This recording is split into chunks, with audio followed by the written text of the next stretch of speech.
we're here today at the 5th Annual Glaucoma Patient Summit in Long Beach, California, and joining me is Terica Roberts. And Grayson Roberts.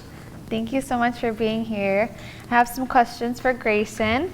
Can you tell me a little bit about yourself? How old are you, and what do you like doing for fun? My name is Grayson. I'm 9 years old, and I like to play Minecraft for fun. I have a nephew that loves doing the same thing. What's your favorite type of food? Pizza. Pizza, that's a good one. And do you have a favorite subject in school? Math. Math. What do you like about math?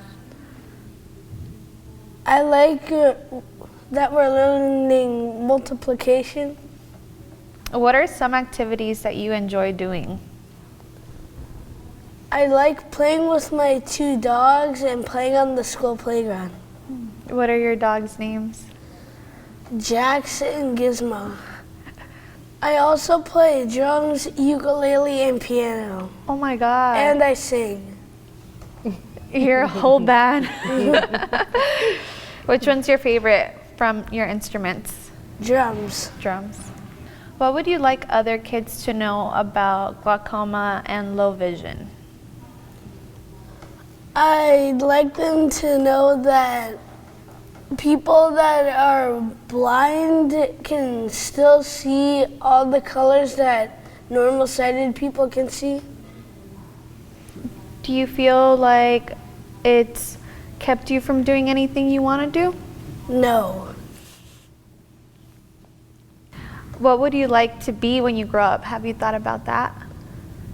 Yeah. I don't know what I want to be. Do you have any ideas? Maybe an astronaut. As a mother and caregiver of a child with glaucoma, can you share a little bit about your journey and experience? It's been a journey. It's been an emotional roller coaster, up and down, unstable, stable pressure. But it's also just a process, and learning to be patient with the process and not giving up hope.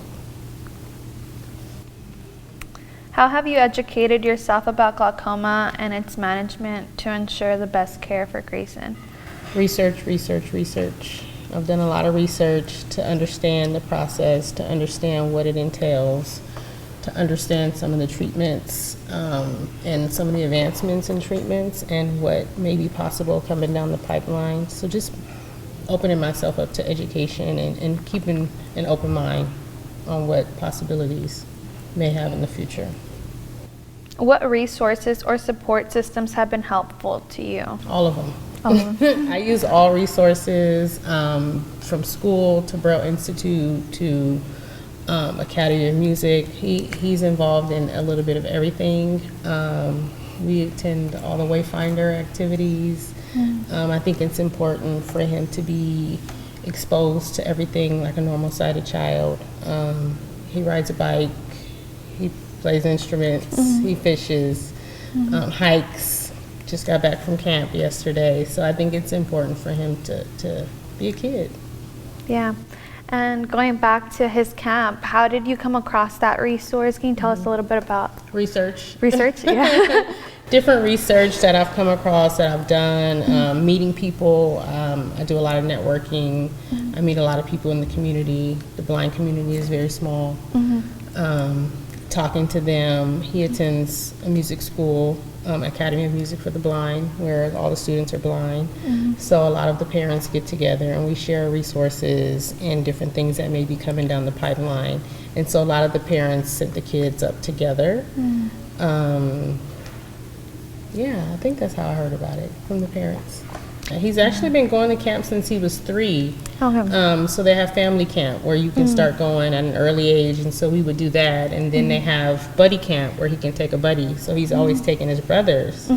And so this was the first year he actually went all by himself. Oh, wow. Congrats, Grayson. He made it. Yeah. Have you found any activities, hobbies, or assistive devices that have helped him thrive? Apple. Apple? iOS. iOS. He's obsessed with his iPad. He's emerging, starting to learn JAWS and how to utilize a PC. In what ways does he use his device? So like we have a smart home, so the whole house is Google. Oh, so nice. it's voice activated, so he'll use Google every day, all day. Yeah. I actually was thinking about that when they talked about the lighting. So his room is like smart lighting, so he can dim it, he can have it whatever brightness that he needs at the time, because he does deal with contrasting issues. So sometimes he may need low light, sometimes he may need high light.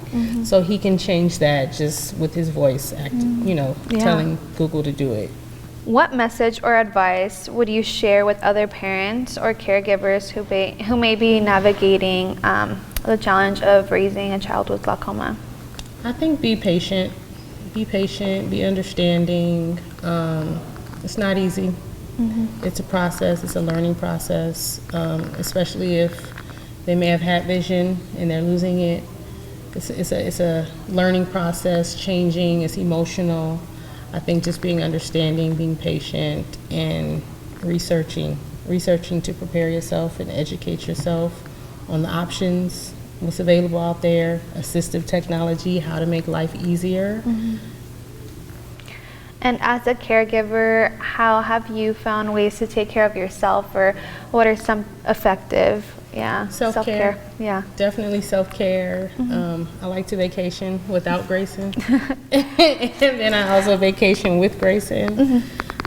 Taking time for me, reminding myself that I am an individual, outside of being a mom, outside of being a caretaker, that I still deserve my own time and still taking that time for myself.